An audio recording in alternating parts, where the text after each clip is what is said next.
নমস্কার বন্ধুরা, ভিন্ন স্বাদের গল্পে আপনাদেরকে স্বাগত। আজকের বিশেষ নিবেদন গোধূলি বিশ্বাস সৃজনের লেখা দুশ্চরিত্রা। অহনার ঘুম ভেঙে গেল। এই অবস্থায় এমন অদ্ভুত সব স্বপ্নই কি দেখে মেয়েরা? স্বপ্ন ছিল নাকি স্মৃতিচারণ? সন্দিহান অহনা। পালাগান দেখতে গিয়েছিল অপুর সাথে ট্রেনে করে। রাম সীতার পালাগান ছিল। সীতাহরণের পর রাম বানর রাজা সুগ্রীবের সাহায্য চায়। সুগ্রীব বিনিময়ে রামের সাহায্য চায় বড় ভাই বালিকে হারাতে। রামের সহযোগিতায় অন্যায় যুদ্ধে সুগ্রীব বালিকে বধ করে। বালির স্ত্রী তারা বালির মৃতদেহের পাশে বসে কাঁদতে থাকে। রামকে অভিশাপ দিয়ে বলে, আমি যদি সতী হই ভারত ভিতরে, কান দিবে সীতার তরে চিরদিন ধরে। তারার এই অভিশাপই কাল হয়েছিল রাম সীতার ভালোবাসায়। রাম সীতা এক হতে পারেনি। সীতাকে বারবার অগ্নি পরীক্ষা দিতে হয়েছে সতীত্ব প্রমাণে। অহনা পালা দেখার সময় ভাবত, রামও তো ছিল 14 বছর বনের মধ্যে। রামকে নিয়ে কেউ তো প্রশ্ন তোলেনি কখনো। অপুর সাথে দূর দূরান্তে ঘুরতে যেত অহনা। কখনো পালাগান দেখতে, কখনো যাত্রা দেখতে, কখনো বা নৌকা বাইচ দেখতে। অপুর ভ্রমণ সঙ্গী ছিল অহনা। বিয়ের পর হানিমুন ছাড়া কোথাও তেমন ঘুরতে যাওয়া হয়নি। রাজ্য লোকটা বেশ অলস ধরনের, নড়তে চড়তে চায় না। হানিমুনেও তাই সময় কেটেছে রিসোর্টে। অহনার ইচ্ছে ছিল সারা দেশ ঘুরবে। আশায় ঘুরে বালি। এখন লং জার্নি নিষেধ। ফোন বেজে উঠল।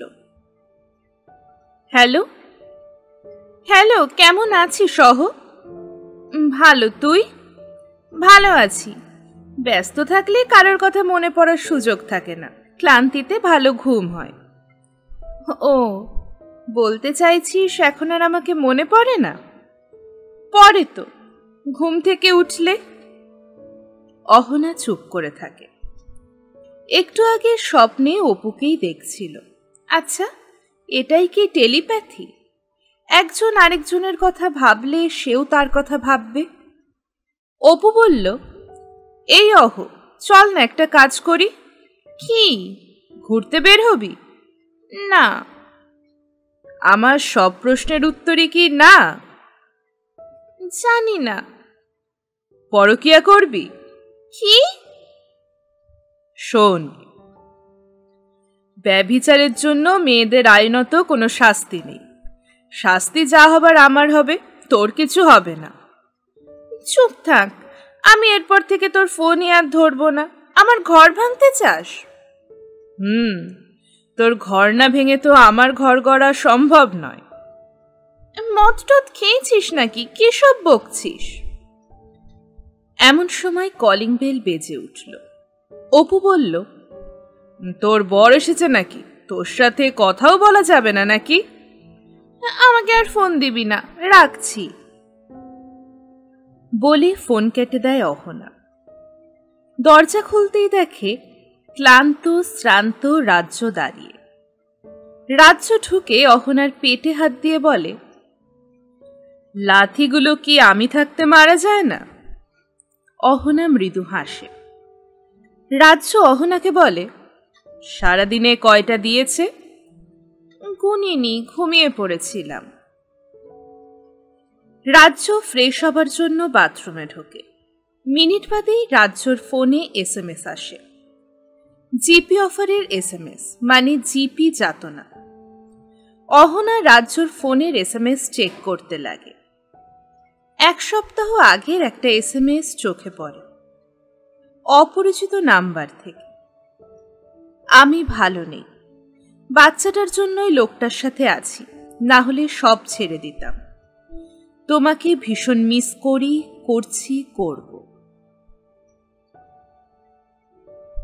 অহনা রাজ্যর ফোনটা নিয়ে চুপচাপ বসে থাকে। রাজ্য বের হয়ে অহনাকে বলে, কি ব্যাপার, এভাবে বসে আছো কেন? আমার ফোন নিয়ে কি করছো? দেখছিলাম। কি দেখলে? দেখলাম তোমাকে ভীষণ মিস করব। ও, এখনো যোগাযোগ চলছে? মানুষ সামাজিক জীব। হো, আপনিও মিস করেন তাহলে, তাই না? মিস শব্দের মানে জানো? জানবো না কেন? এক্স্যাক্ট বাংলায় অর্থটা বলো। অহনা চিন্তা করতে লাগলো, তারপর বলল, কি ভীষণ ধূর্ত আপনি! আমার মনকে বিক্ষিপ্ত করার জন্য এখন এসব জিজ্ঞেস করছেন। তুমি পারবে না বললেই পারো। পারবো মানে হলো কারোর প্রতি মায়া জন্মানো এবং তাকে পাশে যাওয়ার আকাঙ্ক্ষা। সুন্দর ব্যাখ্যা করলে। এক কথায় অনুপস্থিতি অনুধাবন। আমার রোজ কি ইচ্ছে করে জানো? কি? রাতে একটু আগে ফিরে আসতে, আমার বাবু ও বাবুর মায়ের সাথে কিছুটা সময় কাটাতে। সময়ই পাই না। কাউকে মিস করার সময় কোথায়? তুমি তোমার প্রশ্নের উত্তর পেয়েছো? না, পাইনি। সময় পেলে কি মিস করতেন? কঠিন প্রশ্ন। এর উত্তর জানা নেই, তবে এর উত্তর নির্ভর করে তোমার উপর। মানে? তুমি কি আমাকে অন্য কাউকে মিস করার ফুরসত দিতে? উফ, অসহ্য আপনি। সরাসরি উত্তর দিতে পারেন না। এখন তো মনে হচ্ছে। কি মনে হচ্ছে? আপনার প্রাক্তন প্রেমিকা যে কারণে আটকে পড়েছে, আপনি সেই একই কারণে বাঁধা। রাজ্য অবাক হয়ে তাকায় অহনার দিকে, তারপর হেসে বলে, অহনা অনুরাগ বোঝানোর জন্য কি রোজ রোজ বলতে হবে ভালোবাসি? এতক্ষণ ধরে ফোঁস করছিল অহনা। কথাটা শুনেই গলে গেল। রাজ্য ভাবে, নারী বশীকরণ মিষ্টি বাক্য বিনা সম্ভব নয়। কিছুক্ষণ বাদে অহনা বলে, আচ্ছা শোনেন, আপনার প্রাক্তন প্রেমিকা যেন আর SMS না করে। করতেই পারে। অন্য একজনের সাথে বিয়ে হয়েছে বলে কি অনুভূতিগুলো হারিয়ে গেছে নাকি? বলে মিটমিট করে হাসতে লাগে রাজ্য। মানে আবার কি? মায়া, সবই মায়া। তো যান, বিয়ে করেন ওকে। কিভাবে করব বলো? আমি তো বিবাহিত। ডিভোর্স চাইছেন? রাজ্য মুচকি হাসে, চুপ করে থাকে। অহনা বলে ওঠে, চুপ করে আছেন কেন? বোঝার চেষ্টা করছি। কি? এইটাই যে আমি যদি ওর সাথে নিয়মিত যোগাযোগ করি, তুমি কি করবে? কি করব আমি দেখতে চান? আমার তো মনে হচ্ছে হয় আমাকে নয়তো ওকে তুমি খুন করবে। কি? আমাকে খুনি মনে হয়? তুমি খুনি নয়, রমণী। অহনার চোখ ছলছল করতে থাকে। রাজ্য বলে, কি করবে অহনা? কি আর করব, বসে বসে কাঁদবো। বলেই ধূপ করে বিছানায় বসে পড়ে। তারপর ফুঁপিয়ে কাঁদতে থাকে। রাজ্যর ইচ্ছা করছিল অহনার কাছে গিয়ে ভেজা গাল মুছে দিতে। ইচ্ছেটাকে দমন করে দেখতে লাগলো। কোনো মেয়ে যখন কাউকে হারানোর ভয় কাঁদে, সেটার থেকে উপভোগ্য বিষয় বোধহয় আর কিছুই হতে পারে না কোনো পুরুষের কাছে। এক ধরনের বিকৃত সুখকর অনুভূতি। অহনা চোখ মুছে তাকালো রাজ্যের দিকে, তারপর বলে উঠল, শয়তান বেটা, মজা করেন আমার সাথে? করি। এই অধিকারটা তো শুধুই আমার। মাথার যে কয়টা চুল অবশিষ্ট আছে, সেগুলো কি রক্ষার এতটুকু ইচ্ছে নেই? না, নেই। এগুলো না থাকলে যদি আমার প্রতি তোমার অবসেশনটা একটু কমতো, তাহলে ভাববার বিষয় ছিল। অহনা ভালো মতো চোখ মোছে। রাজ্যর থেকে এগিয়ে যেতেই রাজ্য ফট করে সটকে পড়ে, চিৎকার করে বলে, এই অহনা, তুমি কি সত্যি আমার চুল ছিঁড়বে নাকি? ছিঁড়ব, যাতে আর কোনো পরনারী নজর না দেয়। সপ্তাহখানেক আগের কথা। এই বিল্ডিংটায় এমন কিছু ঘটে যাবে কেউ ভাবেনি। রাজ্য ভেবে অবাক হয়, জাস্ট মাথার উপরেই চলছিল নির্যাতন, পরকীয়া এবং অতঃপর খুন। মাসখানেক আগে অহনাদের বিল্ডিংয়ের 6 তলায় নতুন ভাড়াটে উঠেছিল, শুধু দুজনের সংসার। একদিন সন্ধ্যায় অহনা ছাদে যাচ্ছিল। ছাদে ওঠার সময় 6 তলার সামনে দিয়ে যেতেই শুনতে পেল ভাঙচুর আর চিৎকার। একটা মেয়ের গোঙানি শুনতে পেল। মেয়েটি বলছিল, আন্না, প্লিজ আন্না। অহনা শিউরে উঠেছিল। 6 তলার অন্য পাশের ভাড়াটের কাছে শুনেছিল সারাদিন গ্যাঞ্জাম লেগেই থাকে, কিন্তু শহুরে আত্মকেন্দ্রিক জীবনে পড়শির ঘরে কি হচ্ছে তা নিয়ে কারোর বিকার থাকে না। দরজার ওপাশে কি হচ্ছে তা নিয়ে কারোর মাথা ব্যথা নেই। অহনা কি করবে ভেবে পাচ্ছিল না। ধূপধাপ বাড়ি মারল দরজায়। দরজার ওপাশের ভাঙচুর কিছুক্ষণের জন্য থামল, কিন্তু কেউ দরজা খুলল না। অহনা আবার বাড়ি মারে। মিনিট 10 বাদে দরজা খুলল ভাড়াটের স্বামী। শুধু মাথা বের করে বলল, কি চাই? সাথে সাথে লোকটার মুখ থেকে ভয়াবহ বোটকা গন্ধ নাকে লাগল। অহনা জানে না মদের গন্ধ কেমন, তবে ওর মনে হলো লোকটা মাতাল। লোকটার চোখ দুটো টকটকে লাল। অহনা উকি দিতেই দেখতে পেল ফ্লোরে 15-16 বছরের একটি মেয়ে শুয়ে কাতরাচ্ছে, নাক দিয়ে রক্ত পড়ছে। অহনা বলল, ভাবির সাথে কথা ছিল। এখন ভাবির সাথে কথা বলা যাবে না বলেই দড়াম করে দরজা লাগিয়ে দিল। অহনা দরজার সামনে বসে পড়ল। মিনিট 10 বাদেই আবার শুরু হলো। লোকটির কথা শুনতে পেল। কথা ছিল 10 লাখের, নইলে তোর মতো পেতনিকে বিয়ে করি আমি। দিয়েছে মাত্র 5, বাকিটা কবে দেবে বল। মেয়েটা আর্তনাদ করছিল। অহনা নিজের কান চেপে ধরল। এরপর অহনা উঠে দাঁড়ালো। কিছু না ভেবেই আবার ধূপধাপ বাড়ি মেরে বাচ্চাদের মতো নিচে নেমে 5 তলায় দাঁড়িয়ে থাকলো। লোকটা দরজা খুলে কিছুক্ষণ আশেপাশে কাউকে না দেখতে পেয়ে আবার দরজা লাগিয়ে দেয়।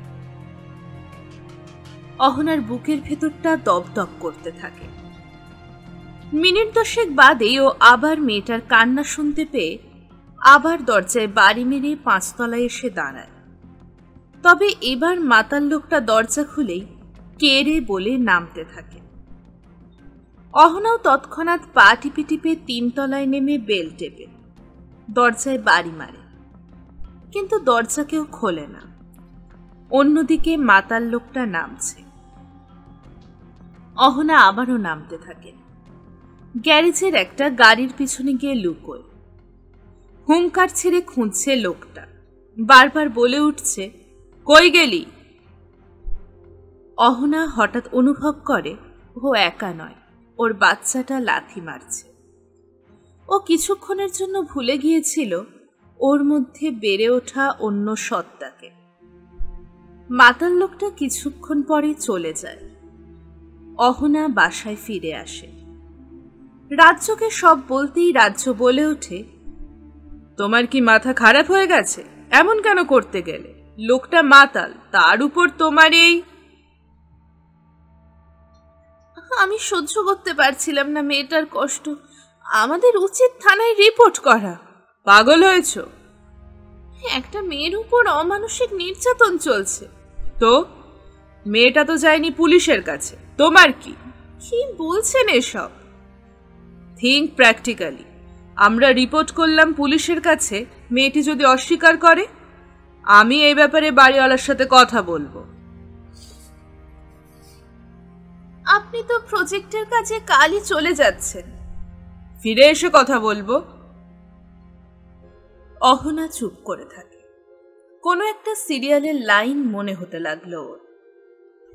If just one person out of those numerous bystanders open his eye, then there would not be a case of one person's soul getting completely destroyed. পরদিন রাজ্য চলে গেল। অহনা ভাবে, রাজ্যের জায়গায় অপু হলে কি এমনটাই করত? অহনা জানে না। মোবাইলের স্ক্রিনে অপুর নাম্বারটি বের করে, তাকিয়ে থাকে। অসহায় মেয়েটার আর্তনাদ অহনাকে তার অসহায়ত্ব দেখিয়ে দেয়। বিবেকতাড়িত অহনা রোজ সন্ধ্যায় 6 তলায় যায়। দরজায় দুমদাম বাড়ি মেরে দৌড়ে পালায়। মেয়েটাকে নির্যাতন থেকে সাময়িক রেহাই দেবার জন্য মাতালটার সাথে রোজ বাঘ হরিণের মতো লুকোচুরি খেলা অবসেশন হয়ে দাঁড়ায় অহনা। একদিন দুপুরে ঘুমোচ্ছিল অহনা। দরজায় কলিং বেল বাজল। অহনা খুলে দেখে সেই মেয়েটি দাঁড়িয়ে। মেয়েটিকে ঘরে ঢুকিয়ে দরজা লাগিয়ে সোফায় বসে ইশারা করল অহনা। বলল, তোমার স্বামী বাসায় নেই? মেয়েটি মাথা নাড়ে। অহনা বলে ওঠে, যদি চলে আসে আর তোমাকে বাড়ি না পায়? তারপর আবার বলে ওঠে, কেন থাকছো পশুটার সাথে? মেয়েটার গাল ভিজে যায়। বলতে থাকে, কি করব, কোথায় যাব? মানে বাপের বাড়ি ফিরে যাওয়ার উপায় নেই। আমাকে ঘাট থেকে নামানোর জন্য যৌতুক হিসাবে 5 লাখ দিয়েছে। আরো 5 লাখ দাবি করেছে আমার মতো কুৎসিতকে বিয়ে করে আমার পরিবারকে উদ্ধার করার জন্য। পড়াশোনাও তো বেশি দূর না, 8 পাস। ওই লোককে ছাড়লে যাব কোথায়, থাকবো কোথায়? মার সহ্য করা ছাড়া আর কোনো উপায় নেই। তোমার বাসায় জানে? জানে, বলে সহ্য করতে। আমিও সহ্য করি। পাশের বাসার আপা বলছিল থানায় রিপোর্ট করতে, কিন্তু রিপোর্ট করার পর কোথায় থাকবো আমি? সেজন্য থাকবে জানোয়ারটার সাথে? কি করতে পারি আমি? দুজনেই নীরব কিছুক্ষণ। অহনা বলে, আমার সাথে দেখা করতে এলে কেন? জানতে পেরেছি আপনি মা হতে যাচ্ছেন। আমার জন্য রোজ এমন ঝুঁকি আপনার জন্য ঠিক নয়। আসি। বলে মেয়েটা উঠে দাঁড়ায়। অহনা বলে, একটু দাঁড়াও। অহনা একটা মলম আর কিছু ব্যথার ওষুধ এনে মেয়েটার হাতে ধরিয়ে দেয়। মেয়েটা অহনাকে জড়িয়ে ধরে হাউমাউ করে কাঁদতে থাকে। অহনা ওর মাথায় হাত বুলিয়ে দিতে থাকে। অহনার কখনো নিজেকে এতটা অসহায় মনে হয়নি। সপ্তাহ 2 বাদেই রাজ্য প্রজেক্টের কাজ ফেলে চলে আসে। 6 তলায় নাকি খুন হয়েছে। খুনের জন্য পুলিশ বাসার স্বামীটিকে গ্রেফতার করেছে। রাজ্য জানতে পারল লোকটি তার স্ত্রীর প্রেমিককে খুন করেছে। প্রেমিকটি আবার আর কেউ নয়, লোকটির বস। রাজ্য বেশ অবাক হল। লোকটা শয়তান, স্ত্রীকে মারধর করলেও মানুষ খুন করতে পারে এমন ভাবেনি। পাশের বাসার ভাবি এসে বেশ রসিয়ে রসিয়ে গল্প করছিল। আরে জানেন না ভাবি, সে কি ঘটনা। আমরা তো তখন ঘুমুচ্ছিলাম। মেয়েটার স্বামী ওই দিনও মদ খেয়ে টাল ছিল। স্বামী যখন টাল তখন পাশের ঘরেই চলছিল সব। স্বামীটা যখন টের পেল মাতাল অবস্থাতেই পিঠে কোপ বসিয়ে দিয়েছে। মৃত প্রেমিককে তো একেবারে নগ্ন অবস্থায় পাওয়া গেছে। ছি ছি, স্বামী মারধর করলেই কি আদরের জন্য পরপুরুষের কাছে যেতে হবে নাকি? জেন্না করতে হবে? ছি ছি, মেয়েটার জন্য খারাপ লাগতো, এখন আর খারাপ লাগছে না। রাত 1টার দিকে মেয়েটার চিৎকার শুনে আমরা গিয়ে দেখি খুন করে সোফায় স্বামী ঝিমোচ্ছিল। তার কাছেই ফ্লোরে পড়েছিল রক্তাক্ত চাকু। স্বামীটা আবার দাবি করেছে সে খুন করেনি। মাতালের আবার কথা। সেই ভাবি চলে যেতেই রাজ্য অহনাকে বলে, দেখলে কি কাণ্ড? দরজার ওপাশে আসলে কি হয় বোঝা যায় না। দেখলাম। মেয়েটা যখন আর্তনাদ করছিল কেউ এগিয়ে আসেনি, কিন্তু এখন ছিছি করার লোকের অভাব নেই। দরজার ওপাশে কি হয় কেউ জানে না, জানতে চায়ও না। রাজ্য অবাক হয়ে যায় অহনার উত্তরে। রাজ্য মাঝে মাঝে বুঝতে পারে না অহনার মনে কি চলছে। 2 দিন আগের ঘটনা। রাত 12:30টার দিকে অহনার দরজার বেল বাজল। অহনা ভীষণ ভয় পেল। এত রাতে কে? রাজ্যও নেই বাসায়। দরজা খুলে দেখে মেয়েটা দাঁড়িয়ে, সারা গায়ে রক্ত লেগে আছে। মেয়েটাকে ঘরে ঢুকিয়ে দরজা লাগিয়ে দিল। মেয়েটা বলতে থাকে, আজ ওর বসকে নিয়ে এসেছিল, ওর বসকে বেডরুমে ঢুকেই দরজা লাগিয়ে দেয়। আমি কিছুই করতে পারিনি। লোকটা যখন উপর হয়ে ঘুমোচ্ছিল, মুখে গামছা চেপে চাকু বসিয়ে দিয়েছি পিঠে, মরে গেছে। অহনা বলে, তোমার স্বামী? মাতালটা মদ খেয়ে বেঘরে ঘুমোচ্ছে, কি করব এখন? অহনা ও মেয়েটা মিনিট 10 চুপ হয়ে বসে থাকে। অহনা বলে ওঠে, কি চাও তুমি? ভালোভাবে বাঁচতে চাই। প্রতিটা দিন তো মরছই, আমাকে বাঁচান। জানো, ধর্ষিতা হয়ে বাঁচার থেকে চরিত্রহীন হয়ে বাঁচা সোজা। পর্নস্টাররা খুব সুন্দরভাবে বাঁচতে পারে, কিন্তু ধর্ষিতাদের বাঁচতে হয় মুখ লুকিয়ে। ধর্ষিতাদের সমাজ বারবার ধর্ষণ করেই চলে, থানায়, কোর্টে, সংবাদে। এই সমাজে ধর্ষিতারা ধর্মহীন, কিন্তু চরিত্রহীন পুরুষ বা স্ত্রীর ধর্ম ঠিকই বহাল থাকে। ধর্ষিতা পরিচয় থেকে দুশ্চরিত্রা পরিচয়টা বাঁচার জন্য সম্মানজনক। চরিত্র বিসর্জন দিতে পারবে? পারবো। তাহলে যা যা বলছি শোনো। যে চাকু দিয়ে কোপ দিয়েছ, তার হাতলে লাগবে তোমার স্বামীর হাতের ছাপ। কোথাও রক্ত মুছতে হবে, কোথাও লাগাতে হবে, আর তোমাকে হতে হবে দুশ্চরিত্রা। এখানেই শেষ হলো গোধূলি বিশ্বাস সৃজনের লেখা দুশ্চরিত্রা। গল্পটি আপনাদের কেমন লাগলো অবশ্যই জানাবেন কমেন্ট বক্সে। আর এখনো যদি আমার চ্যানেলটিকে সাবস্ক্রাইব করে না থাকেন, এক্ষুনি চ্যানেলটিকে সাবস্ক্রাইব করে নিন।